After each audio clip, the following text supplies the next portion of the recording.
Welcome to Slow News Day. I'm Steve Poikinen. And I'm Sarah Hall. We are here highlighting artists, activists, organizers, and agitators pushing back against late-stage capitalism here in the heart of the empire. Joining us today, we have Johnny Akzam, who is out there in Minnesota. He ran for Congress in 2018 in Minnesota's 1st District. He is the founding facilitator of the Fight for the Federal Jobs Guarantee, and he will be participating in the January 25th Job Guarantee teach-in that is going to be happening nationwide, and we'll get into that a little bit more.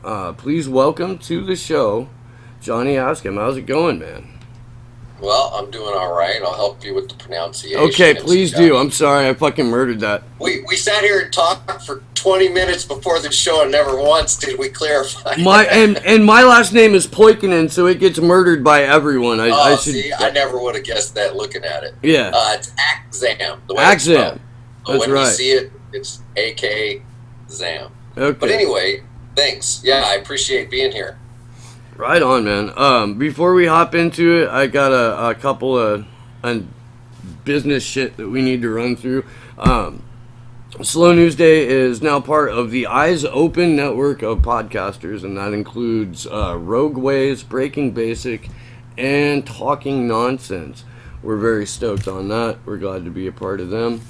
And there is currently a GoFundMe up for our tech fund that was started by this network, so you can go look at that. If you go to GoFundMe and search up Slow News Day, we are on there. If you've got a couple of bucks lying around so we can get some better shit, go ahead and throw them our way.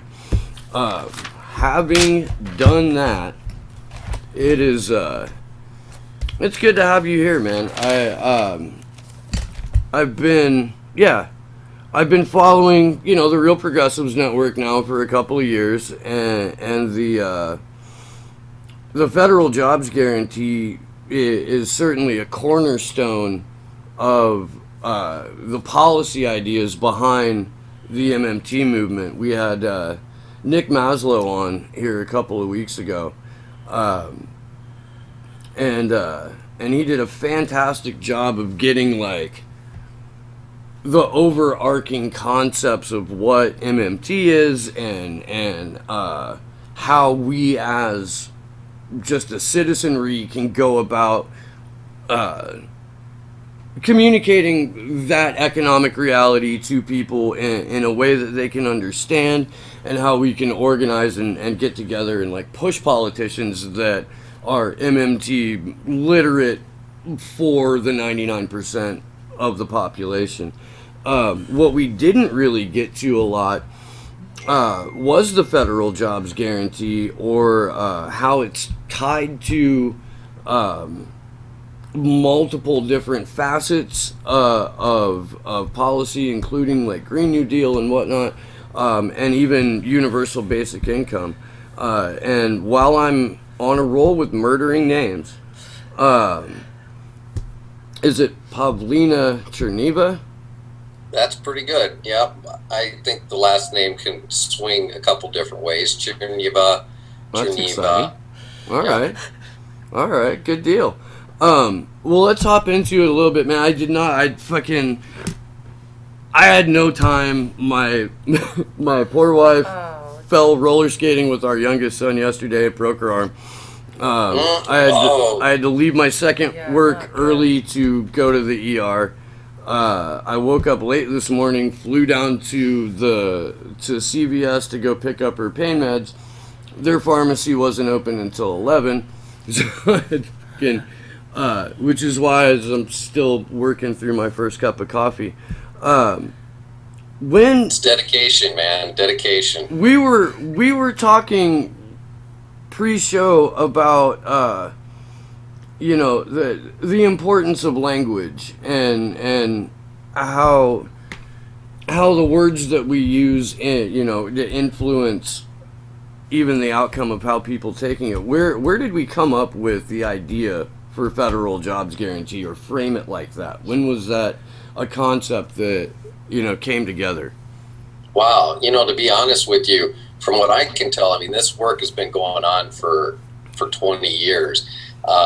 The idea of job guarantee came in, to play as early as FDR. Right, with the second Conservation Corps was a version. It just didn't go far enough, and it didn't cover some of the things that we'll talk about in a little bit. The other aspect is that the concept of a regular system of guaranteed jobs. I was going to say it came from FDR in his second Bill of Rights. Yeah. That's where I'm trying to go, right?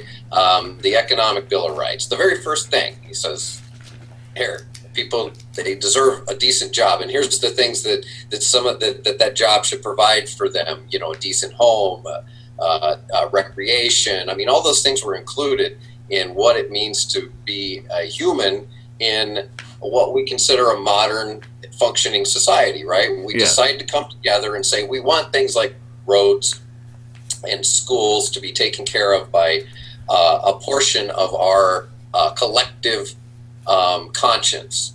We know that we don't, and some people, they choose to dip away from that society and say, I want to homeschool my kid, or I want to do that, and that's great. But as a collective, we kind of say, we want to have roads, we want to have schools, we want to make sure that we can cross that cavern with a bridge, or go through that with a tunnel, and all these things. We need to put together a military. We need to make sure that we're protected from outside and inside threats. But we start losing our way when those things start becoming privatized, and we start relying on the privatization, the private sector, to do what they don't want to do. Yeah. They've never wanted to do it, because if we go back as far as recent, I should say, as Teddy Roosevelt, how he came to be president was because McKinley was shot. Mm-hmm. He was shot by a guy who was poverty-stricken and was sick of it.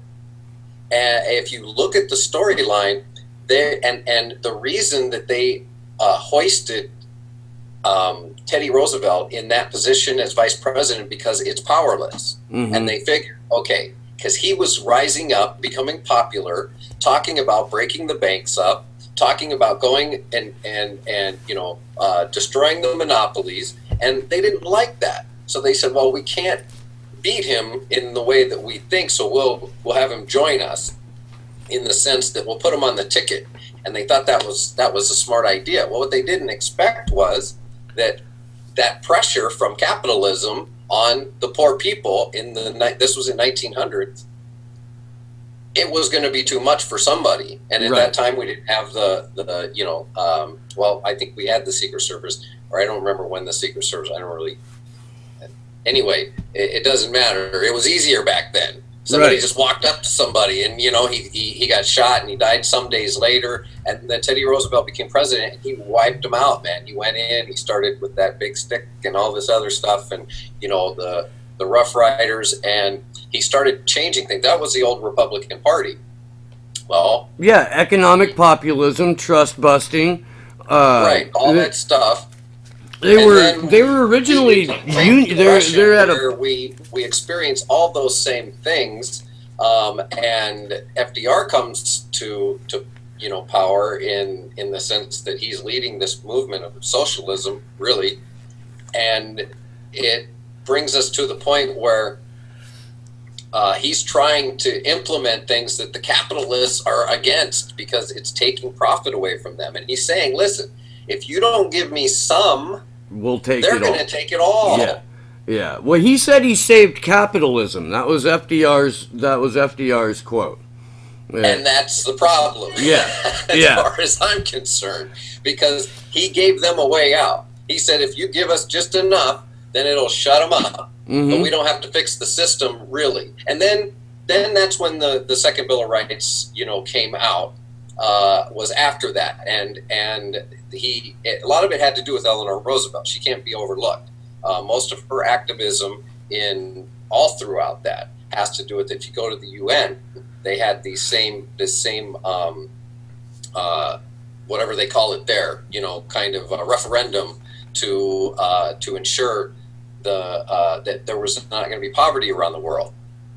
and she led that. So a lot of her influence was in the Second Bill of Rights, and it never got implemented. We know what happened after that. We went through a great period of prosperity for the middle class, Yeah. the white middle class, Yeah. and that was for a reason, because when you have one section of the population that can be content, they can be your voting bloc, then you can pander to them and ignore and marginalize the rest of society, right? Yes. And so that's how we kind of got through the next few years, and then Reaganomics comes along and we start cutting the taxes and all that other stuff, and saying that it's going to trickle down. And really what's happening is people they're playing casino up at the big wigs, up at stocks and bonds and all this other stuff. They're playing with money back and forth, literally like a Monopoly game. Yeah, because they're not playing with their own money. They're playing with somebody else's money. And there's nothing more dangerous than a fucking complete fucking narcissist who's fucking high on coke and someone else's money making decisions with their money. It fucking Wall Street is a street. You're absolutely right. It's a casino. Yep. It's been described that way by insiders from fucking Wall Street. They're like, yeah dude. Who's this new guy, Ted Lau? Is that his name? I just posted about him yesterday. The Ponzi Factor. Oh, okay, yeah. Oh my God! Just the short explanation I saw on that he went through on. I think it was Lee Camp on Redacted's Night. Yeah. Had him on for like 10 minutes, man, and he's boom, bam, this is doom, and I'm like, yep, look, I ain't a stock market. I know that's what's going on. They're playing craps with our money up there, and they don't care. And labor is always the first thing that they get rid of, and that's what leads us into the job guarantee. Why is a job guarantee so important? What is the purpose of it, and how does it function in the society to reverse what we've got? Because this isn't just about giving people jobs to put money in their pocket. This is also about reversing a mechanism in the system that puts leverage in the owner's hand instead of the labor's hand. Right. Because they can always threaten you with your job.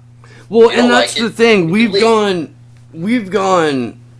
most of our existence in America without workers being represented in the political sphere. And when management is allowed to make 100% of the decisions, workers will get 0% of the benefit of those decisions. That's just how that shit works. That's right. What we're going to get into and what we're going to be talking about, it might become technical. But what we're trying to do is like break that down in a way to where like when it's your first day, you can kind of grasp it.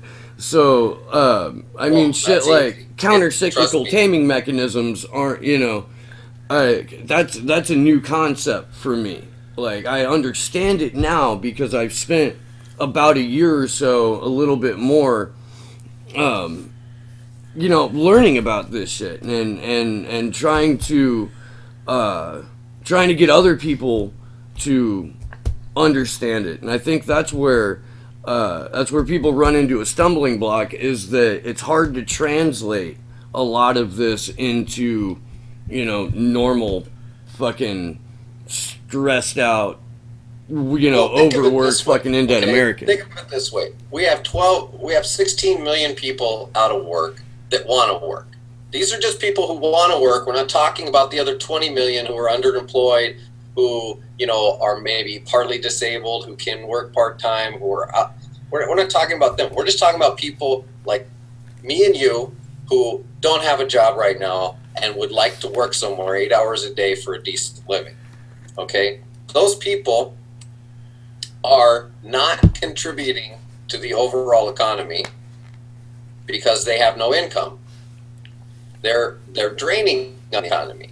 Now, if you were to turn around and instead of having an unemployment office that you go in and you sit around and you look ashamed and demeaned, and you're bored, and the people, I don't know, in California it was bad. Here it's not so bad. People are kind of Minnesota nice, but Right. you know, it gets kind of demeaned. It's like the DMV, you know, of employment, and nobody likes to go through that. But now picture instead, you go down to the local employment office, and this place is hopping with all kinds of activity, and you come in and you say, look, I just lost my job, and I'd like to see what you got available.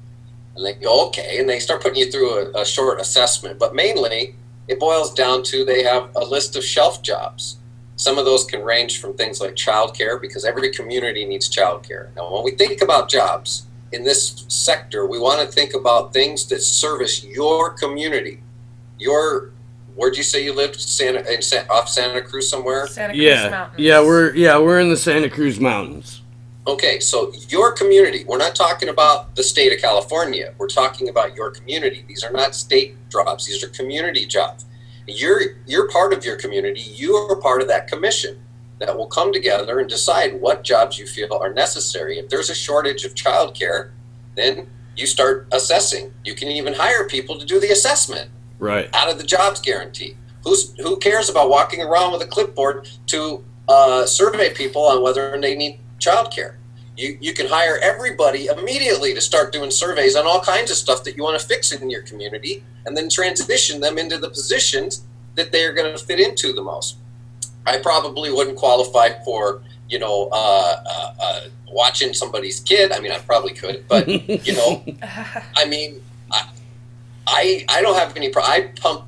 I pump poo for farmers. You think I got any problem going out and cleaning our local river? Right. Now that helps beautify our community. People that I know, I want to be a part of my community. Maybe people don't want to be a part of their community. Maybe they want to work behind the scenes. Well, there's administrative jobs too. Somebody's got to process the people. Somebody's got to keep spreadsheets of who's who, and as they come through, and they like working on the computer. And there's all kinds. So there's anything you can imagine. I like to use the example of an artist, a guy who likes painting things. He says, hey, listen, we know that beautifying our downtown and urban area of town is more inviting to people, and it's more comfortable. So I'll paint murals for 40 hours a week, $15 an hour, medical benefits, and paid leave. And then you guys say, okay, we can afford the paint, $100 a month, because the job guarantee only pays for the labor, right? It doesn't pay for the paint, right, or the materials to put up a wall or to do anything like that. So that comes out of your local, trust fund, but the labor's there, and this person can go around, and if you live in a bigger town, maybe it's 5 people, 5 artists from the local college that go around and make their money painting. Anything the community decides is remunerable to the society itself, to the community. You can have a 24-hour community center staffed with people. So anytime anybody's out and about, you can tackle your homeless problem immediately. You could hire 10 people to start canvassing the area and start interviewing homeless people and getting them out of that environment. You could staff a homeless shelter 24 hours a day and start transitioning those people out of homelessness, finding out why they're homeless. Because not everybody's homeless for the same reason. Some people are homeless because they're mentally ill. Some people are homeless because they fell on hard times. Some people are homeless because they want to be homeless. Maybe they want to go live out in the woods. And I have actually been homeless for all of those reasons. Exactly. I have, like, at different points in my 20s, like straight up. Yeah. I've been homeless too. In California.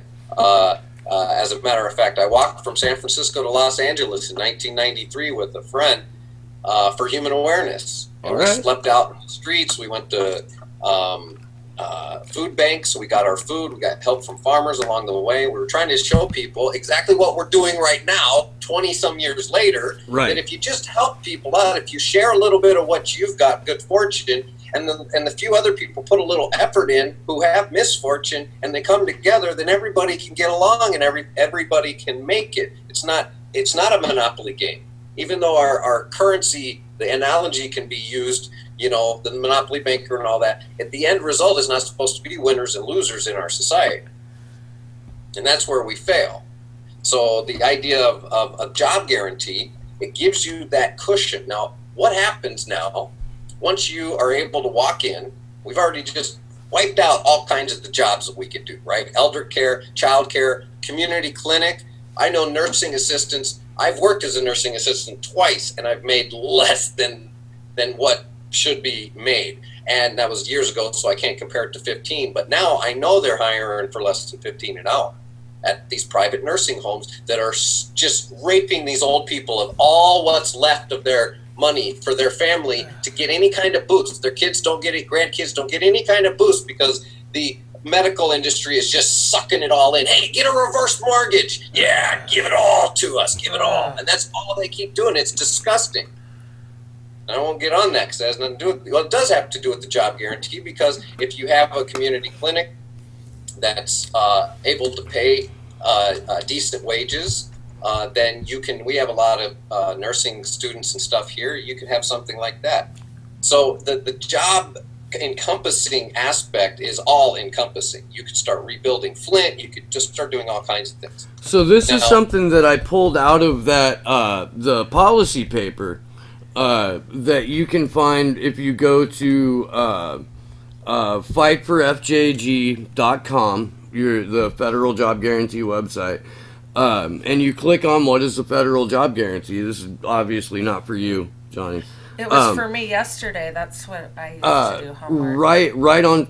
The very second paragraph that you read, there's a link to a working paper about the job guarantee, and there's to just kind of add to what you were just saying.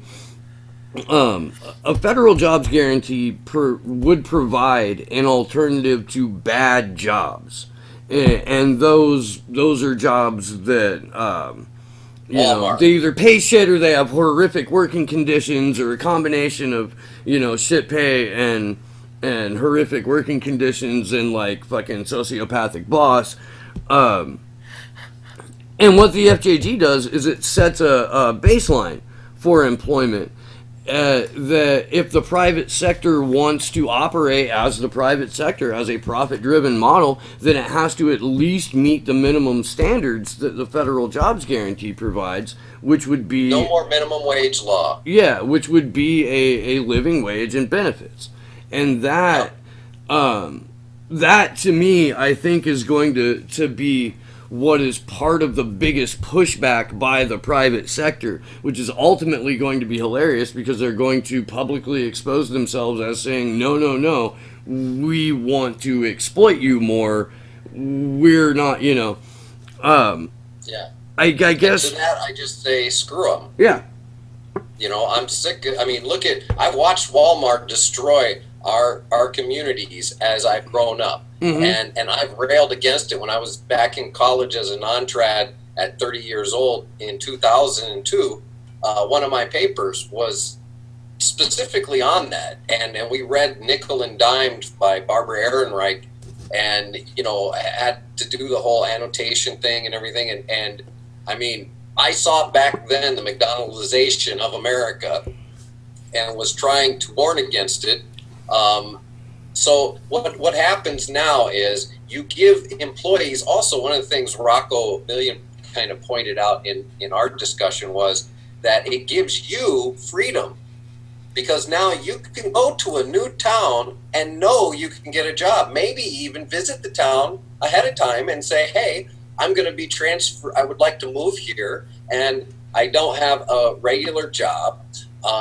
What kind of community jobs do you have available? Because again, one of the things that we have to look at is this is supposed to be a cushion, and it's supposed to give these alternatives. Like if you wanted to move to a new town, you were just sick of your little town, you wanted to get out, you could move anywhere you wanted and know that you had work there. Yeah.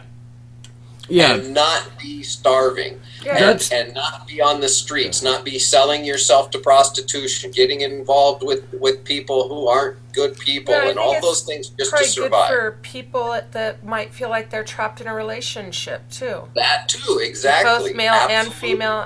Of course, I'm speaking more from a female perspective, but I think it goes both ways. A lot of people stay in bad relationships for economic That's an excellent purposes. point. Exactly. It gives you mobility. Okay. So the other thing is that, you're able to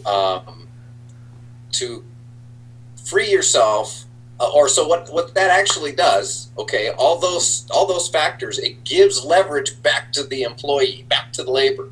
It says, hey, asshole, first of all, if you want me to work here, you got to pay at least what they're paying. Yeah. Because this public thing, this option, that's what public options are for. It exists out there, and it sets a baseline, like you were saying, of $15 an hour minimum wage.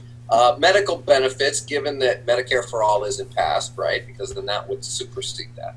And paid leave, which starts immediately. You don't work 60 days, 890 days. It starts accruing immediately. Anybody that's in the program, even if you take 2 months off, as far as I'm concerned, and you get in the private sector and you pick up right where you left off, right? And you maintain that baseline and you raise it if you want. I mean, I think 15 is too low, but I'm just going with more. I'll push for 20 when I'm up there. I'll push for 25 because 20 is not enough, But nonetheless, it puts that pressure on the private sector, like you said, and it says that it gives the employees the right to say, you know what, you're treating me like dirt, I'm out of here, or whatever the case may be, this ain't worth $18 and the benefits because you treat me like trash every day I come in. You don't appreciate what I do. I'll take a $3 cut, go help my community for a few months and find something else. Yeah. Because, and here's the other thing, is part of the program is not just giving you a job to get by until you find some private sector job to feed capitalism. Yes. Part of the program is to work with either unions, worker-owned co-ops, right? Start fostering relationships with nonprofits, getting people out of the program, graduating out of the program into their own worker co-ops and fostering true socialism. True socialism is democratized workforce. That's all it is. It has nothing to do with government. It's not some big scary concept. All it is like high V, only on steroids. Right. The people actually have a say-so. Each employee has a vote. It's a democratized company that says we're not going to let our executive, who has more responsibilities than the person working on the line, they're not going to make more than 8.5 times what we make, because that's just not equitable. It's not fair. And there's examples of this in Spain. It's already been it's already worked. There's a huge hundreds of thousands of people working in a worker co-op. They have their own bank and college, and they go around the world and they teach other people how to do it. And I hope to get them here as part of this program to say, hey, in some of these towns where we have places like Kmart shutting down, give the employees the opportunity to buy the company and own the company. Maybe not, or give people, when that building goes bust, and we're okay with that because they've been, what they do, they turn around and they file for bankruptcy and they give their executives millions of dollars to say, see you later. Yep. Thanks for screwing all your employees. See you later. GM did it. They cut 15,000 jobs, give their $22 million to their CEO. Sears just did it, I believe. Sears did it. Just did it, I think. Sears did it, and they cut, they cut everybody, and then they give their executives $25 million between them all. They have all this great money to share between everybody, the employees. And it's just time to end that. When we talk about ownership, it's not about an individual owning. See, I never got along with owning my own businesses in the sense that I wanted the people working with me to be invested in it as well. Right. And what they put into it, get out of it. Right. Of course, my first business was I was a general contractor. I started that in 2007 in Minnesota, building homes and remodeling homes. And the market crashed in 2008. Yeah. Nobody told me when I lifted myself up by my bootstraps, started doing the right thing, getting out there, being a good capitalist, that they were going to screw the market on me. I was innocent. I didn't have anything to do with it. I was fixing homes. Right. Not taking them.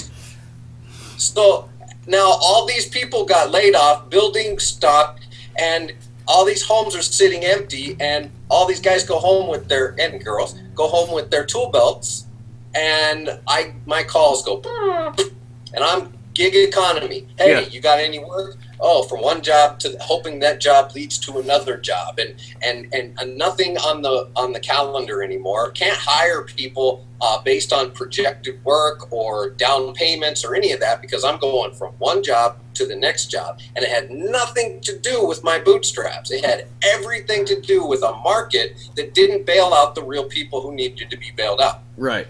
Right. No, I've worked in the trades for a lot of years, and there's still guys like in this town who are still operating on that 2009 mentality, where like if you go to work for this dude, you know, you may or may not get paid what your hourly is. You may have to wait 5 days or 8 days or 10 days before you get paid, because he's spread, you know, the contractors themselves are just spread so thin because they're still in fucking survival mode, that getting money out, it becomes a problem. It's fucking, dude, I remember, because it hit here before it hit the rest of the country.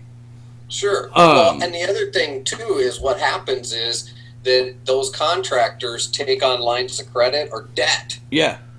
Which now they owe 30% on. Yeah. In most cases. And so now they're taking on debt to pay their employees or workers. I hired workers, you know, some part-time workers and stuff to get jobs done, and I'd have to take on debt in order to pay them, because you don't get paid till it's all done. Mm-hmm. Right? Yeah. Till it's all finalized, and those guys are long gone. You know, they're done, everything's cleaned up, and now you're sitting down with the owner getting the final payments on the payment schedule, and you have to have something to keep the lights on, and because the economy is not well enough for you to keep it going from one to the other, you have to reach to the banking industry and say, hey, give me a little bit. And they go, oh, you betcha, here. Yeah. Here you Oh, go. yeah. Yeah. And it's just this never-ending cycle of trying to screw people who don't have anything.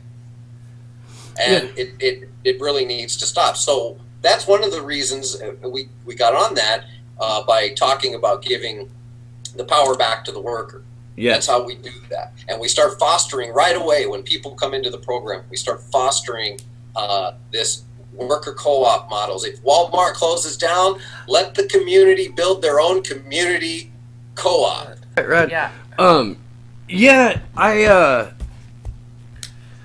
I was we had Sam Tripoli on the other day, who hosts a podcast called Tinfoil Hat.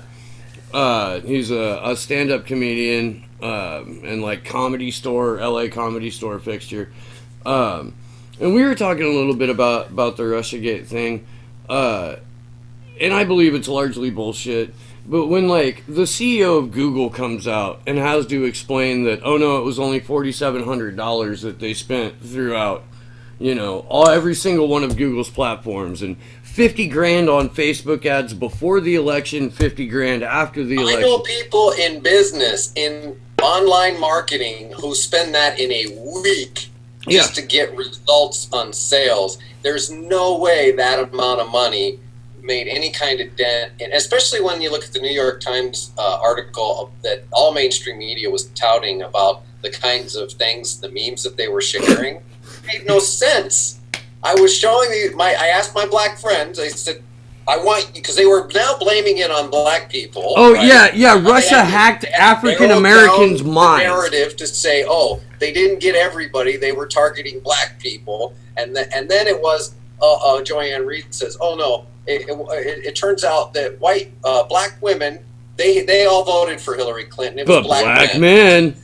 Fucking so Joy Reid. He narrowed it down to just black men were influenced by the Russians, and they're the ones who caused Trump's election. And right. I think it's just enormously ignorant for them to even go that route without even, I mean, look, they could talk to me. I've been in the business for I don't know how many years. They could talk to anybody who's done SEO or any kind of online marketing, social media marketing, and they would all tell them that it's full of it.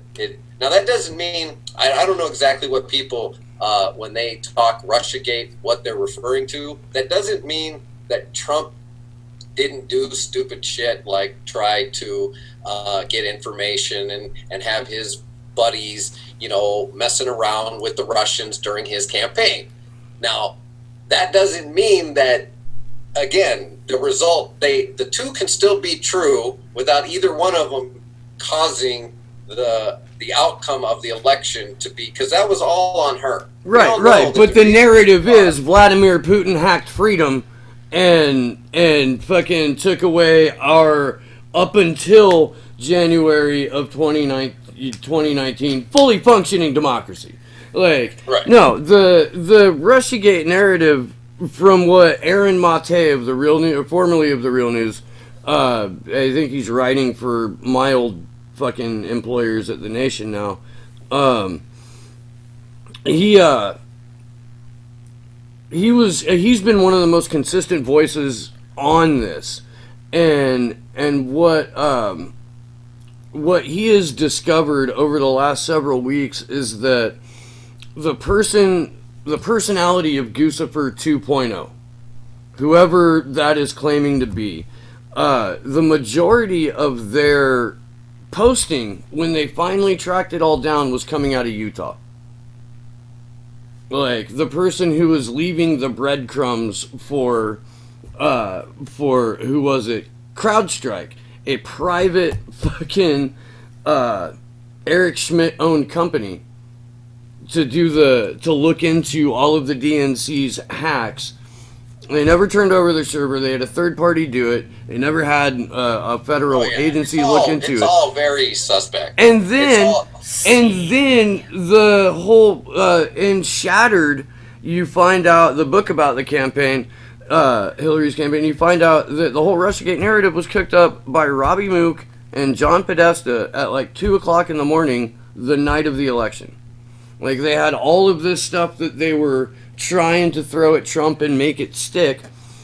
And the one thing that they probably could are ties to Russia, because that guy has been a fucking money launderer for anyone with enough cash and compliments. There's the point fucking right there. Glasnost. There's no denial that he's got his connections to Russia. Yeah. And okay, but they're trying to needle into a point that has no connection there. And whether Russia, whether it was state sanctioned, what they did, and look, it doesn't. The point is, it doesn't really matter. And my point on it is that we have more threats domestically in our democracy than we do from external sources. 100%. Gone down in Florida and number one threat to our democracy. North Carolina, with whatever district it is, District 9 in North Carolina. With the early voting ballots, or the absentee ballot? Yeah.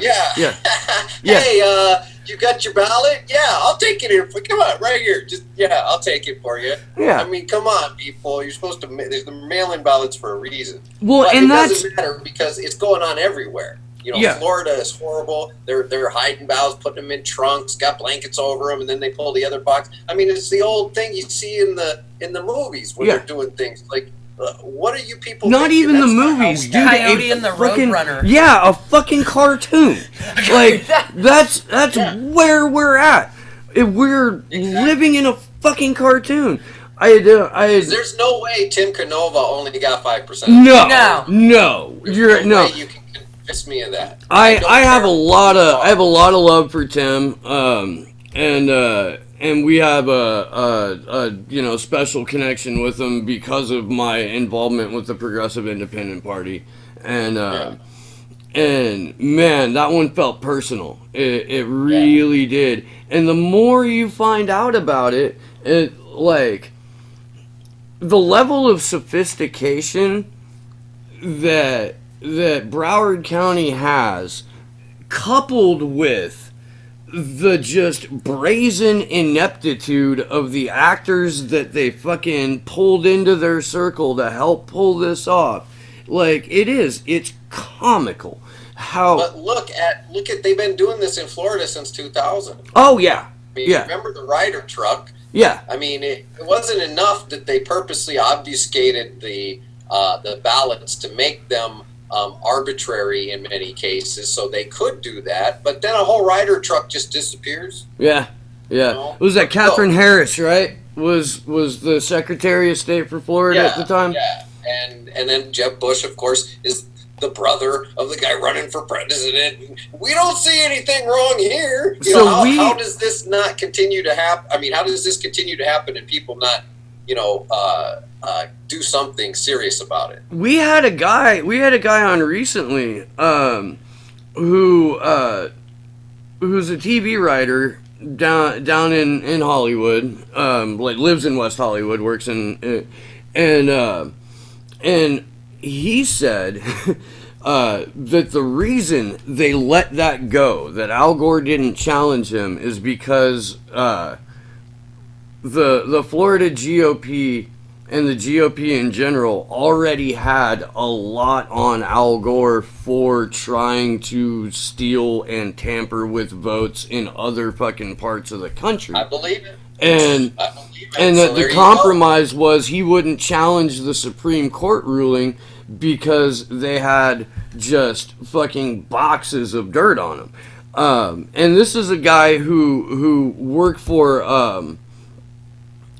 a dude who is like part and parcel of the DNC. Like, he's the guy that fucking Tom Perez called up, or at the time Debbie Wasserman Schultz called up and said, hey, need you to go ahead and prep some vice presidential acceptance speeches. They're for Elizabeth Warren, Tim Kaine, who are the other two? I can't remember. It's on the show. But like, he went ahead and wrote these speeches out weeks before the convention. Like, that's how pre-selected this shit is. That's how, I mean, we got the same kind of there was a discussion online about, the caucus system we have here in Minnesota, and it's basically a mini electoral college, Right.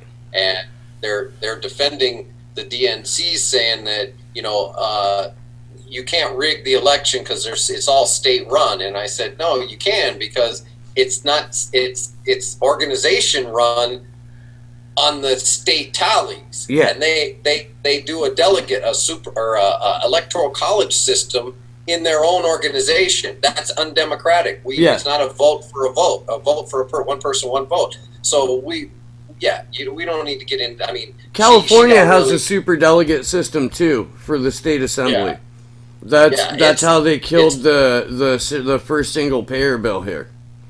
The only difference in Minnesota that I can tell with a lot of states is that we still have a public primary. So if the endorsement process, if you contest it, which our governor did, now I got everybody in the party this time, see, because the guy who was in this seat before ran for governor. And everybody's gaslighting me, telling me, well, you got to abide by the endorsement because it's good for the party and da-da-da-da. Well, the guy sitting in the seat bucked the endorsement because he didn't get it and went to the primary in August, and he ended up winning the primary. So if anybody in the party starts throwing that little crap at me this time, I'm going to say, I'm going to try for the endorsement because we have a good strategy. We have a good precinct strategy. We're going to just give it a shot because if nothing else, it's going to help us in the primary anyway to have been out and gotten those delegates. But we're not going to rely on it because we know it's still stacked. We know that there are still people who get a vote simply by virtue of the seat they hold, not by the people who elect them on the conventions and the caucuses. Yeah. So it's not democratic. It's a system that needs to end in the state. Any state that wants to conduct itself in any kind of democratic and progressive way.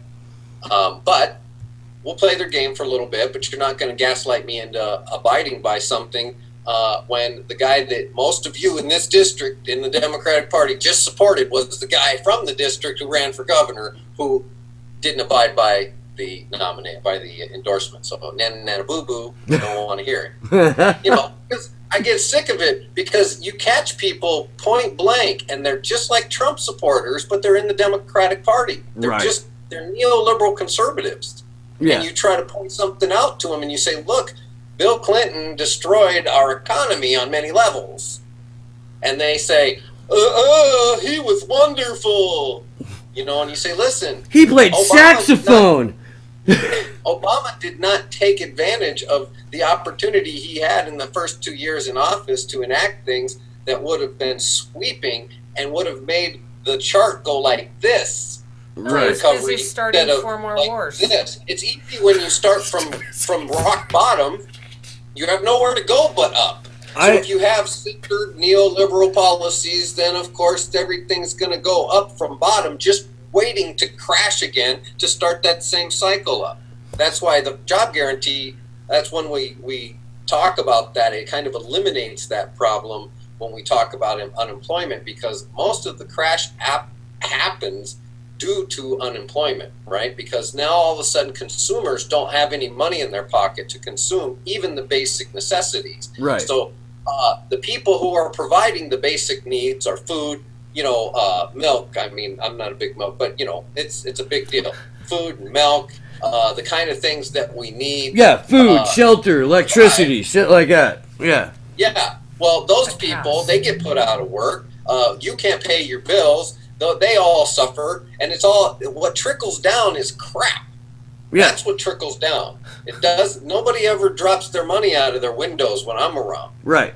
And right. So no, do you remember George H.W. Bush himself called it voodoo economics in that debate in the night? And I was too, but that was until they gave him a position to shut him up and say, hey, well, yes, I have an overarching. But once you get on this side, we'll show you what part of the voodoo is for you. And he said, oh, okay. Now I see. I think he knew full and well going in exactly what was going to happen with that wealth transfer. We're talking about Prescott Bush's son here. Like, he understood how to squeeze the peasants for some coin. I think it was a wonderful piece of stagecraft.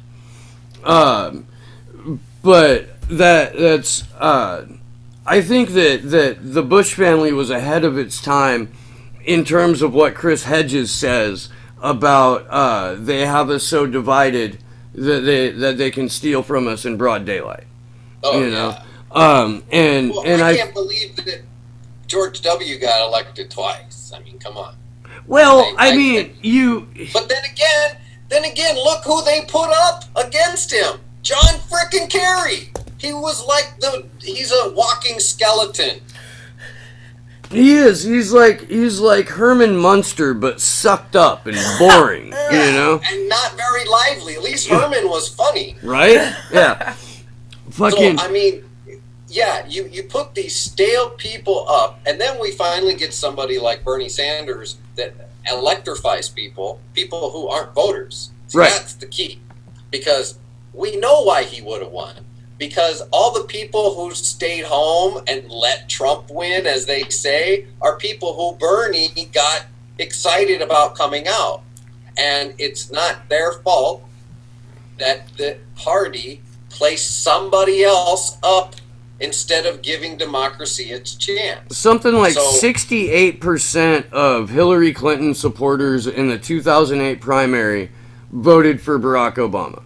77% of Bernie Sanders supporters in the 2016 primary voted for herself. It's a fucking bullshit argument. It is. It's disingenuous. And it's what kills me is that the propaganda has worked so well on enough people that they'll accuse me of being, a fucking Putin puppet for saying, but look, this guy voted with the Trump administration 61% of the time, 48% of the time, 32% of the time. I'm not doing anything other than reading numbers off of a piece of paper. or off of a screen. Like Beto. You start bringing up Beto O'Rourke and his voting record, and all of a sudden you're waging war on him. Why are you being divisive? I'm not. I'm just reading the shit. Like, exactly. Why don't you want to know? Hey, speaking of which, that reminds me of something that my son has actually picked up. Is I tell people, if the truth offends you, then maybe you're on the wrong side of it. Right. Fuck. Because it's that simple. If the truth hurts your feelings so badly, then you're on the wrong side of it. You're fighting against it. And I learned that a long time ago, many, many years ago, with a mentor of mine, that when I argued with him, that it was because he was right. Uh-huh. Right? And so I finally figured that out. And as soon as I started arguing with him, I shut up and started listening more. And then I carried that part of our relationship on with other, aspects of my life, because it's important to know that we usually get a knee-jerk response when a nerve is hit. Yeah. Yeah. And we understand that there's more truth to what's being said than we want to accept, because it takes us out of our protective bubble. Most people aren't like you and I, and they don't want to expand their experiential universe. They want to put a nice little, fingernail membrane around it so people can't break through it. Where I look at, I can't experience any more than my human mind can take me, unless I reach out and experience things from other people's perspectives, from other people's universes. Yeah. Because each one of us, we exist in our own little bias bubble. Yes. You may think that you think originally, but that thought came from somewhere, somehow, some way in your brain through some kind of cosmic connection. Or 5G. I was just going to say triangulated. Yeah. Triangulated and put there through a freaking Alexa. It all kind of boils down to like string theory and how we exist in this universe, and how our thought processes work, and what feeds our addictions, and what secretes our hormones, and what makes us turn into the beasts that we are. What are we fighting for? Why can't I just sleep past 5 o'clock in the morning now? Right. I don't know. Right. Maybe it's because I know Morning Joe is going to be on, and I got to listen to what the hell they're feeding people, so I can get online and thwart it and say, I can't believe people are actually listening to this. I don't know what's amazing to me. So this is all I have and it's not a unique thought, but I view capitalism as a religion. Mm-hmm. And because it has all of the characteristics of a religion. The people always say, like, the invisible hand of the free market. Or, we've never had... It's just the way it is. Yeah, we've never had real capitalism because we haven't truly been deregulated. And, like, there's all this, the whole bootstrap mentality. That's faith-based. The entire thing is faith-based. Right. And when you have that, when your country has legalized propaganda and they have pushed party identity onto the everything that you do in your existence, has been politicized. What beer you drink, what cooler you buy to put that beer in, all the way to like what stickers you have on your car or your music. It's all been politicized. And party identity, and this is on purpose, is absolutely intentional. This is, like part of our intelligence community's mission statement. Oh yeah, football politics. But and when you have that, you have people that will, even if they know on an intellectual level that what they are saying or who they are defending is wrong. We've been so programmed and so propagandized and so conditioned that the result is you attack the person who is giving you this information while you defend. Tribalism. Pardon? Tribalism. Tribalism, yeah. Jimmy Dore likens it to being adult children of alcoholics. In that, Yeah. you defend your abuser. Parent. Yeah. Yeah, you defend the hell out of the person who has But been the it has addict. to do with acceptance. It all boils down to acceptance. That's what the tribalism is about. It's acceptance into that tribe, whatever the tribe is. It could be the Democrats or Republicans. It could be fight for FJG. And that's one of the things.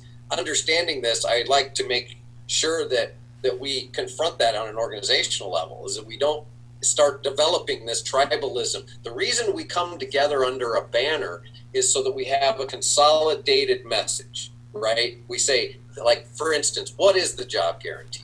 Is Ro Khanna's version of the job guarantee a job guarantee? No, it's not. It is a corporate giveaway. It's incentivization and subsidies to private industry. That's what we're trying to end. That's trickle down.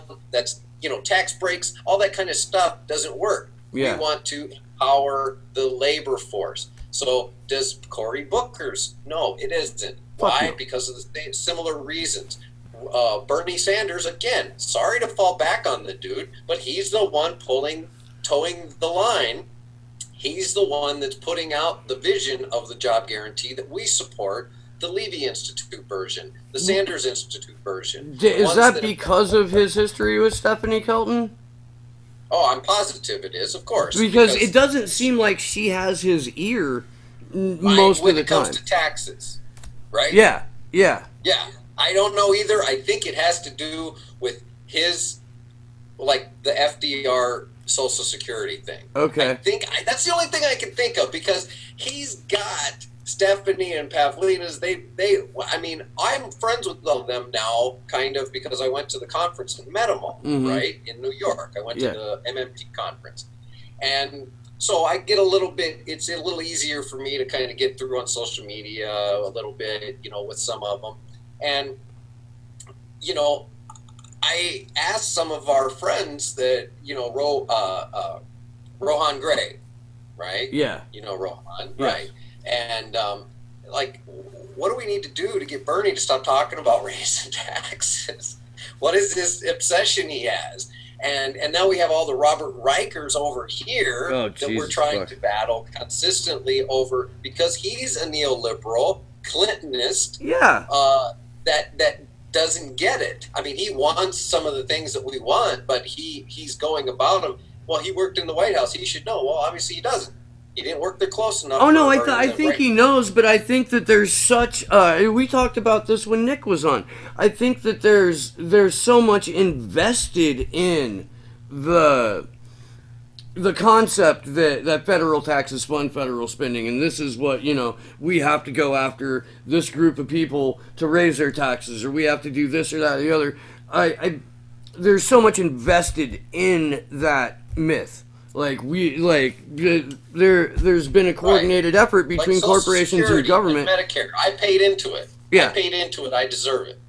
Yeah. I paid into it. And there's this argument going on about Social Security, how somebody's paid in. Well, what about somebody who hasn't paid in? They don't deserve as much, and blah, blah, blah, blah, blah. And so you get into that argument, and when you start telling people your money didn't really go into a trust fund, that's all just a ledger that doesn't really matter, and it doesn't affect future payments. Right. And they don't care.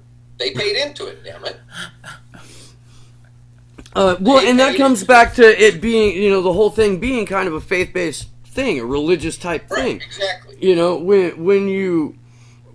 When you realize that you've been sold a line of bullshit that you had attached your identity to, and even possibly attached your salvation to, as it seems to be.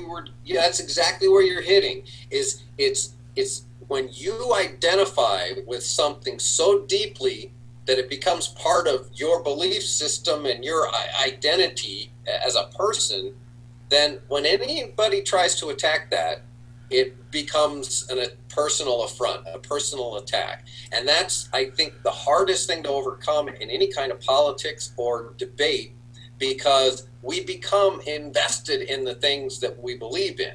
And when you attack what I know, we take, it's blood, man, it's family.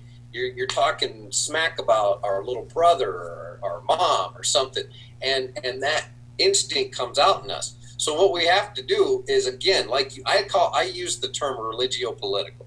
Okay. Because religio-political kind of nails down what these organizations are about, the religious aspect of it. It's a social club. We meet and we talk and we have cookies and coffee, and we never really get down to any business. Right. Because, like goodness, we don't want anybody leaving because we don't want them to get upset because we have a debate about some serious issues. Here we have an issue about people being civil. We have a civil pledge where everybody's going to talk civilly to one. What do you consider civil? When there's people dying, I don't consider it civil that there's people on the streets going hungry, and you're sitting in this little office saying, "Be civil." I don't think that it's civil that we're not treating our social issues like emergency room visits. Right. Because if I came here and chopped your arm off right now, would we sit around the room talking about how we were going to go about fixing it? Or would we start working on it immediately? Putting a tourniquet on it, grabbing the arm, putting it in ice, throwing his ass in the trunk and running down to the hospital. We would take immediate action. We wouldn't sit down and scratch our noggins and our asses and talk about how we're thinking about how we can help you with your cut off arm, and maybe we'll get to it before the blood runs out. That's the attitude that we need to start taking toward. That was one of the more interesting points in the Levy Institute paper, is that the implementation of the federal jobs guarantee initially is modeled after the CNC's emergency response program. So you have where there's need. Okay, so where there's the most need, you start formulating that. Maybe in a smaller town, there's only a couple people who are unemployed. The community comes together and they put a couple things together, right? But what happens is kind of like the CDC. If an outbreak happens, we don't fly stuff from Florida to California. There's a CDC place in California that has things for an outbreak, if there's a Ebola outbreak or something like that. So Pavlina uses that description to kind of say that anywhere there's an outbreak of unemployment, this is your vaccination for it. This is your serum for it, because you can always do something in your community to improve your community. Oh, yeah. That's all we ever complain about is we don't have enough community resources. If you assign 2% of your community's fucking labor force to habitat restoration. Yes, that's the biggest thing is environmental restoration is the third major category. You have child care, elder care, and environmental restoration. And with all of those, it should just be noted that that also entails all the administrative positions that entail putting those things in together, right? So again, I wouldn't mind sitting down at a computer for $15 an hour, medical and paid leave, to process people through a program and be okay with that. I also wouldn't be somebody that would mind being a mentor in the program and leading people, because I have carpentry skills, things like that, even online skills, whatever I can offer. So there's different positions that can be adapted when you reach into and start imagining what you want to do with your community. That's why Fight for FJG, the main purpose, aside from educating people on what, like what we're talking about, what kind of bill is a good bill and what kind of bill is just a bill by name, and is to start organizing these local commissions in your area, where you're at right now. Start putting together a Fight for FGG local charter. You know the material. Start getting people together. Start meeting with your council members, your mayor, all those people. Start educating them on the process, because what mayor, I don't know if they don't like you, maybe that's not good. But what mayor or city council member of any community or county commissioner is not going to want this in their area? We just had somebody running for city council here on the show. His name's Justin Cummings. He was recently seated. And Awesome. See, yes! So you have him right now. Super excited. Not only that, the two DSA-backed candidates were Justin Cummings and a guy named Drew Glover that I'm gonna try and make a genuine effort to get on the show. They both won. Justin got first place, Drew got third, and Santa Cruz's city council is entirely no party preference. There is not. Yeah, and see, so you've got all you need. This is what I tell people. It all starts with one. Well, except we're out of Santa Cruz proper.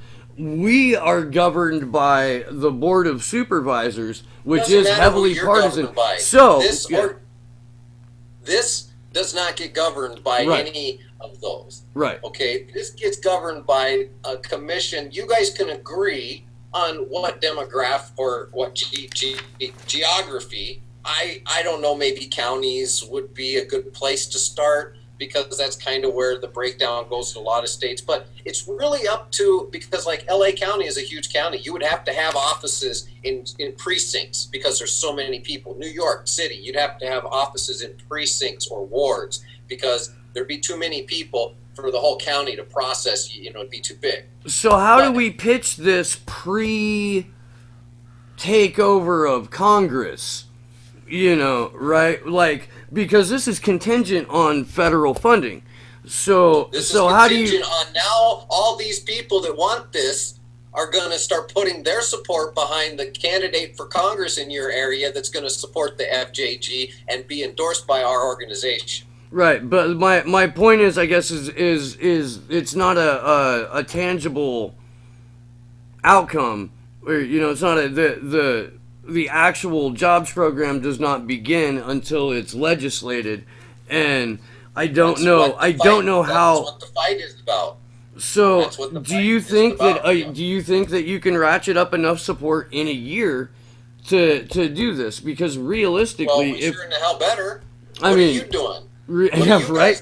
You just told me about a bunch of people. You got a unit right now. You've got a local charter right now. Yeah. I'm just trying to. I'm trying to gauge by your material. You can use the branding. We'll let you know. The only thing is like I said, consolidating the thing. What we're doing here in Minnesota, other tthan the teach-in, which is kind of something we're piggybacking on to kind of help our locals get started. Other than the teach-in. We're going to run our own workshops, and we're just flying off. I just have ideas. Like you start asking people, hey, what would you do? Let's pretend right now. How many of you have ever been out of work? Right? Everybody in the room's going to raise their hand probably, and you say, and you include involuntarily, meaning that you didn't take time off. You were out of work. You wanted a job, but you couldn't find one. Everybody, I said, okay, I want you to imagine right now you're back there. You're out of work. Now, I want you to write down, and you pass out pieces of paper, write down what jobs you would do right now. And then on the board, you're writing down some suggestions like daycare, part of the list that we all know, right? You start writing some down. And then you work the workshop around. You say, would you do this for $15 an hour? Did you put that up? And then make it real to them. First in that room. That's a workshop, and the people are like, wow, so this is how easy, and you just take them through the steps of how to implement it, because that's what the local chapter is about teaching these people how it works. And then the members, the more active members, work with your politicians, local politicians, get them on the, we endorse not just congressional candidates. Our organization is going to endorse them up and down. Yeah. Right? For all, because they all want it, they all stand for it. As long as they understand, it's federal. We want the federal funding. We're going to push for it. Our governor even wants it because he wants all his communities. And you fight for that all the way up and down. And that's how we're going to get our pressure. By the people running on this in conjunction with the Green New Deal and the things that we know that are important, Medicare for all, college for all, cancellation of student debt, the de-imperialization of our military, more legalization, the list goes on. You know what I'm talking about, the whole list. Well, we work on those things, but this is a stepping stone to all those because this provides the human resources when we start implementing. You start implementing Medicare for all, and everybody with the sniffles wants to go get checked out. Yeah. Well, you pay some nurses $15 an hour to run a community clinic to take care of flu shots and things like that, and they're employed. They're happy. They're making more than they could at other places, right? So you want this to be a stepping stone to other programs. And look, we're not that far off in the Congress, in the House, from having some of the people seriously. If we had, I don't want to get too crazy, but if we had a Bernie or Tulsi Gabbard, Tulsi's on our side. I think that she's the only alternative to Bernie that I can see is acceptable. I have a lot of problems with her foreign policy, but I do too. But as far as trustworthy progressives in the realm of who's running, she's the only other alternative that I can see carries a line. I don't think Nina Turner's running. She's trustworthy, but I don't think running. And Warren she's entirely too political. She's a political game player. She's too fake. She's too animated with her discussion. She's a speech giver. Elizabeth Warren. Oh my God. You know what, man? Okay, look, dude. My problem with Elizabeth Warren is that she is. It's the same problem I have with Jordan Peterson. They carry on these intellectual, theoretical discourses, and they say... She's a great speechwriter. Yeah, but they have zero practical, real-world experience. None whatsoever. Like, she's having this... She's only having a conversation. Because in her experience, that's what you do. You have high-minded, vigorous debate. And at the end of the day, nothing gets fucking done. Yeah. Because you already did your job, which was say your piece. And that's it. Right. Like, even the legislation that she comes up with is written in a way to make it toothless. That's exactly what AOC did with the Green New Deal. That's exactly what fucking... Oh, wait a minute. Let me back you up there. I'm going to stop you there because I'm part of the friends that we're friends with in the MMT movement are friends with with Alexandria. Yeah. And she's there. She hasn't taken the teeth out of anything. Okay. They have it. The select committee that they were putting together. This is where people were starting to compare the Green New Deal from the Green Party to what Ocasio had. Right. Well, Ocasio didn't have anything. She didn't present anything because all she had was the outline calling for the select committee, which was pretty in-depth, okay? And the select committee was then commissioned, because I've worked on these select committees, they're commissioned with acquiring all the information and then coming out with legislative proposals. Then you take what's there and you compare it, okay? But Ocasio hasn't even gotten to that step. She's a freshman. She hasn't even been sworn in, first of all. But she hasn't even gotten the power and I appreciate people continuing the pressure as long as they put the pressure on the right place, because she wants us to continue the pressure from the outside, the Sunrise Movement and everything like that. But you have to put focusing your anger where it's intended, not at somebody on a bystander. Is she needs us, just like Bernie said, it doesn't end after the election. I need millions of people to become part of the political revolution and blah, blah, blah, blah, blah, and stay in this and fight with me and march on Washington and continue to ask, because I'm going to be up there fighting with just a handful of people. And that's what she's doing right now. So when you see the neoliberals doing exactly what we know they do, don't bite our ally for it and say, oh, see, she's failing. Of course she is. She's only one. 100 of us didn't get elected because the establishment beat our asses out. If I was up there, I'd be standing right next to her saying, no, we're not taking your shit, Nancy. It's not going to happen. See, but we only have this many. Tim didn't make it. I didn't make it. There's all these people, this 100 of people that if 50 of us had made it, then we'd be standing up there with such power right now saying, Green New Deal, no, your ass took money from oil, you ass took money from fossil fuel. No, you get the hell out. No, because see, they said, oh yeah, we're not going to discriminate against those people. That's not Ocasio. She's not giving in. She has no power over it. She hasn't been given even authority to oversee the select committee. Right. This is all, these fishing out that these political games that we know they play, and all she can do right now is continue to hold in a holding pattern with what little power she has, along with the other freshmen. We have Ilham Omar, right? The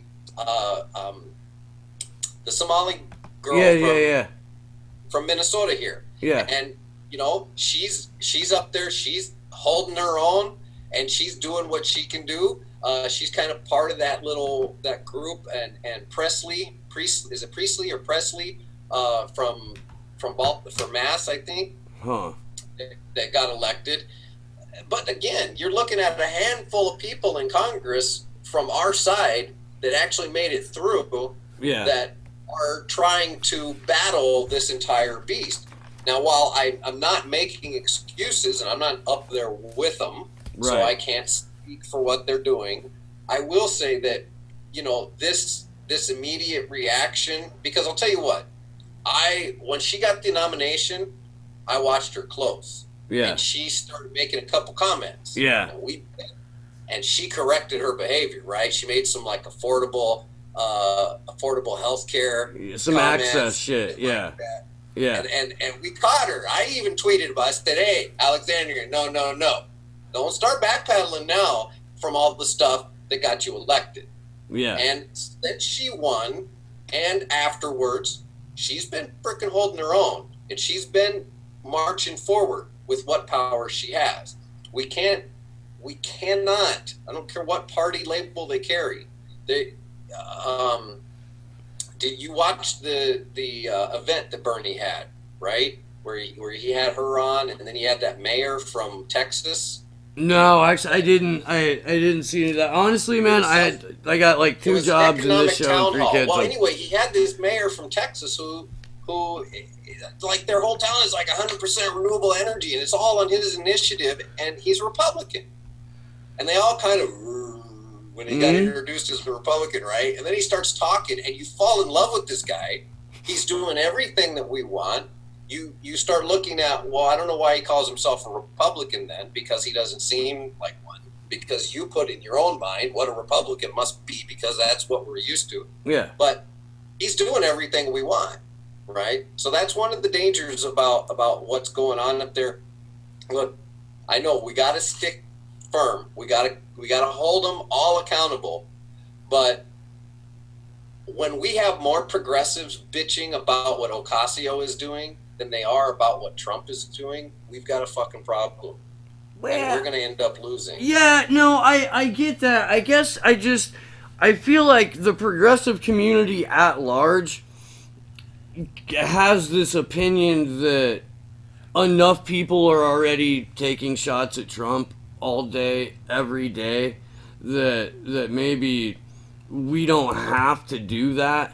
Well, okay, then switch that with the neoliberal establishment then. Yeah. I mean, when they're talking about Ocasio more than they are the DNC or the Democratic establishment, Pelosi, Schumer, and the people who are trying to oppress the progressive vote the most, really, because they're the ones that are mostly threatened by it. The right doesn't think it has legs. Right. Right? They say, oh, it's just a bunch of crazy far leftists, socialist communists who don't know what they're talking about. Oh, they don't know that we're digging in and doing our research. They don't know that we actually know how the economy works and that we're fighting for solutions to improve people's lives. Because they don't listen to that. They're scared enough to where they're starting to become proponents of cap and trade again. I mean, the cap and trade was originally a conservative philosophy that Al Gore tried to co-opt when he was running for president. And then now lately, a cap and trade is something that a handful of Republican congressmen are talking about. There's been a few articles about it, and I think that that's a response to pressure about the Green New Deal. I really do. Yeah, but that's such a weak comeback, man. Yeah, oh, yeah, That is you're not so- wrong, but I mean, look, what did they've got a disingenuous argument to begin with, or Yeah, you know, are no, you gonna? I mean it's better than complete denial. You're right. It is better than complete denial. Coming around to cap and trade is like, okay, maybe we should cut down a little bit. Right? I never understood that. Never did No. I understand cap and trade. Where we're trying to cut down on pollution, and you just allot people just so somebody cuts. If they're short, then they can sell their excess to somebody else to use. When shouldn't we just cut down? Right. Right. Just not use it. No, why are you going to sell your shit to somebody else so they can keep polluting even more? Yeah, no, well, I mean, again, it was a conservative philosophy. It's just one of those things where how far the Overton window has been shifted over the years.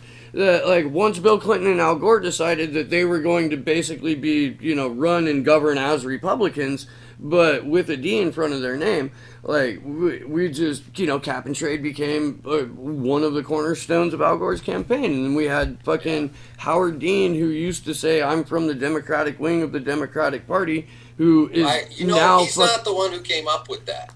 No, I know it was a stolen line, but it's what he used in 2004. He stole that from Paul Wellstone. Yeah. The guy who inspired me to be, hopefully, a new progressive leader in Minnesota. Paul Wellstone was the one who said, I represent the Democratic wing of the Democratic Party. At least in 2000, and then after he died in 2002 in a plane crash, I guess Howard Dean thought it was his line. Yeah. And the thing I don't like about Howard Dean is after he fell from grace as, this top dog, he's now a pharmaceutical lobbyist. And, I mean, he shills for the establishment, and he shifts back and forth. So hard, too, man. He is just full-throated. 100% ready to jump down anyone's throat in defense of the neoliberal status quo. Like, yeah, it's... And he was considered... I mean, he has not stayed where he was and then us move forward. No. He has gone backwards. Yeah.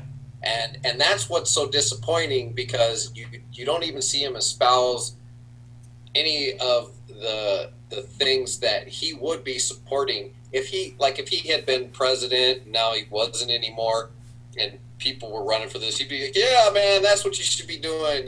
That's exactly what you should be doing. But since his side lost, he bit into the third way apple and believes that's the route, because he's also gotten a piece of that pie. Oh, yeah. You go out to the lobby world and you start working for millions and millions of dollars, and they convince you that your way is wrong, man. Yeah. You can have all this money, all these riches, and have all this cash, and all you got to do is sit around and talk crap and keep it all confused. That's all their job is to keep everybody confused so they can't focus on fixing the problem.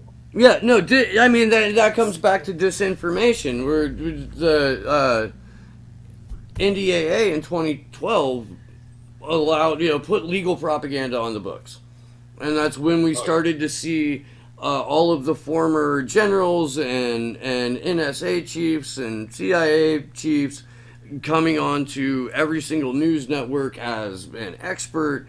And it's just a coincidence that they all have the opinion that we should all be involved in fucking as many military conflicts as possible overseas. And I'm sure it's just a coincidence. I choose war. Right? I choose war. Yeah. I think one of the best episodes of South Park was I think it was the 100th anniversary, or the 100th episode one, where Cartman goes back in time to the founding fathers, and they're discussing about going to war and being peaceful. And, they said, we can be a nation that wants to go to war, but allows our people to protest so we can have the best of both worlds. People will we can be strong and domineering and show that we aren't weak while still showing a sensitive side by allowing, and it's like, I know that Trey and Matt are, they've got their libertarian viewpoints, but I'll tell you what, sometimes when you look at their perspective on things, it really kind of sits home, because that is exactly what our society does. Yeah. We preach our troops into battle, literally preach them into battle. Yeah. Through primarily religious right. Yeah. Against other people who are probably just as religious. Before it was Christians on Christians. Now it's Christians on Muslims. Yeah. And then one of the biggest problems I have about people stumping for Trump because of his decision to take our troops out of Syria isn't that we should be out of Syria. We should be. And I have some, Akzam is actually a Syrian name.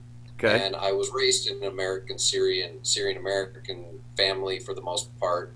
My dad was Filipino, so I had that mixture too. And some of family that I have really distant relatives that I've kind of found on Facebook that live over there. So they want America out, because America, all they do is help the Kurds. They don't help the Christian Syrians. Right. There's a population of, my great-grandmother was Greek Orthodox from Damascus, okay. And she practiced Greek Orthodoxy. So there's people over there that want the U.S. out. Okay, so we say, great, we're going to get our 2,000 troops are coming home. Yay! Yeah. Wait a minute. In 100 days, we're going to be at net zero, because 20 vets kill themselves every day. Yep. So those 2,000 that we're bringing home are going to be replaced by 2,000 deaths in 100 days. Yep. What are you fucking doing about that? You want to talk about how much you love the troops, but you don't love the vets. Right. Why is that? You want to bring them home so they can starve, so they can go hungry, so they can be out on the streets, so they can't get the mental health that they need to deal with the trauma that they've gone through over there fighting for wars that were bullshit to begin with? Right. If you're not talking about that, then shut the hell up about our troops coming home. Right. Because nothing you're doing about them coming home has anything to do about their life. It has to do with your political gameplay. And because there's no follow-up, and by the way, man, she should know better because she worked for the VA. Because there's no follow-up, like people like me wake up to a Facebook DM saying, oh man, my husband's suicidal and fucking out of hand drunk, and fucking, is there any way that you could go ahead and drive down to Big Sur and maybe help him out a little bit? Yeah, and then that puts you in jeopardy and in danger, because you don't know if that guy's, with it, if he's got a weapon, and you want to help. I want to help. Yeah. I mean, you want to help anybody. I'm not. But the point is that it doesn't just affect the individual that's being left behind. It affects their family, their friends, anybody else who gets in contact, maybe law enforcement. Yeah. Whatever the case is, it's just a huge, again, shit trickles down. Yeah. Yeah. And what it does is there's a ripple effect. And this is one of the things that the FJG even addresses, is the mental health of communities are impacted by whether or not people are working, or what, and that's absolutely true. And instead of having these volunteer groups, right, where people already work a job, and then they have to go fill in, there's one here, they put together a community task force through the city council to address the racial disparities in some of the public schools here, right? There's students that are being racially profiled, racially treated discriminatory because of their race. And there's others from other students and from teachers. So because some of these people we have a big Somali community and Muslim community, they're immigrants. Well, because of everything that's going on, maybe they're afraid to speak out. Well, instead of having these parents, right, who work a job and then volunteer in the community, spend their time going around volunteering, asking people what their problems are, you could hire 10, 20 people, right, to start, take a list of the parents and start, going down the list. Do you have any problems? Anything you'd like? Our task force is geared towards, we want to find out if there's anything, Okay, you're good? No. Okay, you got problems? Well, here's what we can do for you, blah, blah, blah, blah. Boom. You just hired a bunch of people, and you're addressing a community issue that obviously is important enough that you created a task force of volunteers. Right. So no more volunteers for this shit. We got enough people out of work. Now, people can volunteer as long as everybody's working, But you get the point. We have adopt a highway. You volunteer to go clean up a highway. Bullshit. It's everybody's highway. We want to keep our communities clean. We should be able to pay people. I would go clean a highway. I told you, I'd pump poo with farmers. That's a dirty job. Yeah. It's not hard because we sit around, but when it's time to break the hoses and do things, there's poo everywhere. Right. And, you got to deal with it. Well, I could spend just as much time going around cleaning up my local park or the highway or whatever the case is, and then you get done, you look back and go, damn, that looks pretty nice. It's like vacuuming the carpet. You look back, wow, it looks really nice. You feel good about it. So, agreed. Yeah, there's a lot more that the job guarantee does for the community. It's really endless when you start thinking about it. Now, it doesn't compete with existing business. It doesn't aim to put other businesses out of business, at least not now. Right. I have visions of it starting to show people the power in labor. Yeah. Where, as I said, we start transitioning people out of the program to, well, now here's the thing. They say that the market corrects itself, right? Right, it's funny. So the only way we let it correct itself is that it starts realizing that labor is now the most valuable resource on the planet. Yeah. More valuable than gold. More valuable than diamonds. Why? Because none of those things come out of the earth without human labor. Right. And when we start valuing humans, not just for what they can produce, but for who they are originally, just for their existence, then we stop calculating, favors. What'd you do for me? Okay, then I owe you one, and you owe me one. No, it's about just existence. It's about us being happy. Not everybody enjoys the same kind of things. Not everybody wants the same trinkets in their house, So we're not all cookie cutters in what is going to work for us. Same thing goes for education. Same thing goes for, our employment. When we start fostering this idea that humans are valuable for what they are and what they contribute in a sense of creativity in an environment, then we'll start we'll start adopting different business models that take that into consideration. That's some Star Trek luxury, fully automated space communism there, man. It is. I'm all for it. And that's the thing, man. Like, at what point do we redefine work? And how does that factor into? And most of us think that starts with the job guarantee, right? Is we start redefining work by the worth and value of the individual and not the end line productivity that the individual's putting out, because that is arbitrary anyway. Yeah.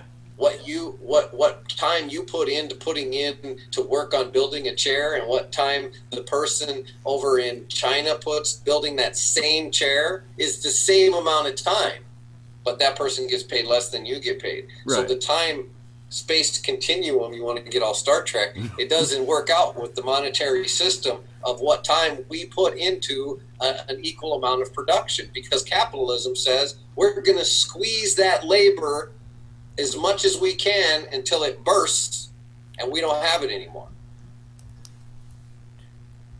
What do you say to the taxation is theft crowd? And then we gotta wrap. Okay. But it's something I keep meaning to ask, like, the MMT crew and people in general, is like, what do you say? Because it's a pervasive bumper sticker, Sure. Well, I'll tell you what. I agree with. I used to think a flat tax was the fair way, right? Yeah. Until I started digging into economics and realized that, oh my goodness, I see why progressive taxation is what we need, because it's all about inequality. See, one individual, one little ant, is not responsible for the whole anthill. Right. Never is. And when we look at the input that one human, I just pointed out that one human can only produce so much. So how does that one human somehow justify thousands of times more worth than the human next to them, who is probably putting in a harder day's work than they are? Right. It's through capitalism that we do this. It's through our rights of ownership. Well, you don't really own your property anyway because you pay taxes on it. So what is that? Well, those people who say that taxes are theft, they just need to understand, first of all, that they're right in the sense that we're taking something that somebody may have earned away from them, but it's to what degree does that earnings affect the rest of society? Right. So how many trucks does that company have on the road? How many, how much cleanup does the society have to endure because of that company's output and all of those different things? So I agree. I don't think we should be taxing anybody that makes under $50,000 a year, at least for a period of time, because we don't need to.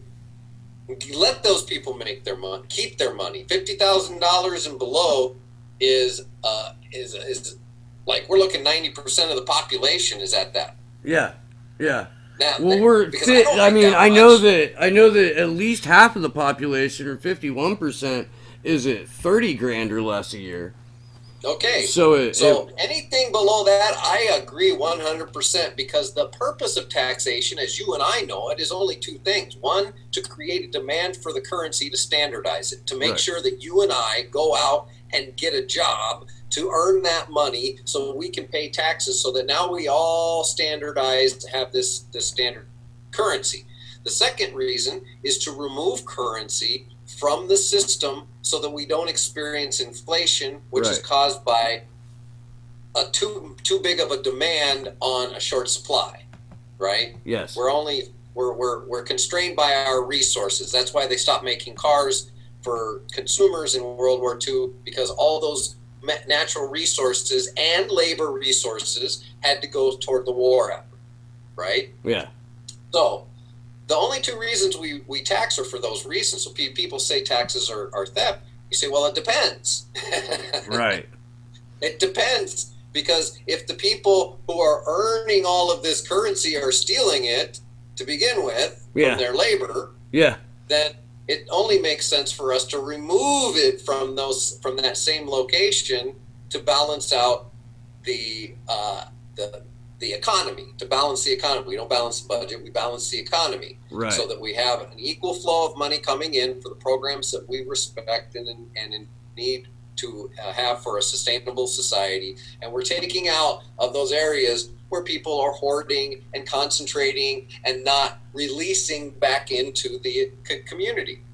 And what happens is, when you have companies that are releasing back into society through their employment, right, through paying high wages and benefits, they don't pay as many taxes. Why? Because that money's going to all those people. Yeah. It's funny. Huh? Yeah. So that's why the progressive tax rate, the guy that works for Costco makes only $5 million a year. I say only because when you compare that to Walmart, who makes $47 million a year, it's outlandish. Yeah. When you compare that, Costco pays their employees $20 an hour, benefits, holidays, all these things. There are some capitalist companies who are trying to do the right thing, and we could just push them a little bit further, but they will go further, because as we lift up the bottom for everybody, those companies will benefit. Yeah. Because now there's people with money. I would love to shop at Shopko. I haven't bought a membership. I think it's $50 a month. I don't want to spend that. I don't buy a lot of stuff. I'm just me. Right? Right. But but if I had the spare money, I would pay the $50 for the membership to be able to go in and buy things that at a cheaper rate, and to patronize the company because I believe in the company, and as long as they kept paying more and blah, blah, blah, blah, blah, right? But I don't make that. I don't have that extra $50 to spend. Right. So when we start lifting people up, we all start doing better. You know, Paul Wellstone has a saying they love here in Minnesota. It says, we all do better when we all do better. That sounds like a beautifully Minnesotan statement. And a great place to leave off. And a great place to wrap. All right, Johnny, man, thank you so much. Thank you. The website is fightforfjg.com. If you are interested, how do they find out more information about the job guarantee teach-in thing? Is that like a national? The teach-in thing, you know, you can go to jobguaranteenow.org, and if you want to put something together yourself, if you want to do something and start getting a Fight for FJG going along with that, you can find it's Fight for FJG everywhere on the web. So you can find it Facebook, Twitter, and at Gmail. And there's a sign-up sheet on the website, a volunteer sheet. Anybody really that wants to get started in teaching people about the federal job guarantee, and if you're a little nervous, you don't know yet all the nuts and bolts, don't worry. That's what connecting with the national organization does. That's all our job is to disseminate the information and pass it down to the locals that need it, and make sure that they have all the information. And if there's people in areas where they can attend a meeting or something and answer more deep questions, and that's what it's all about. Awesome. All right. Well, once again, man, thank you for hanging out with us on a Sunday. Thanks for tuning in to Slow News Day. And yeah, we will catch you next time. In the meantime, all right, man. Thanks a lot. All right, man. You have a wonderful day. We're clear on that, and we're done recording.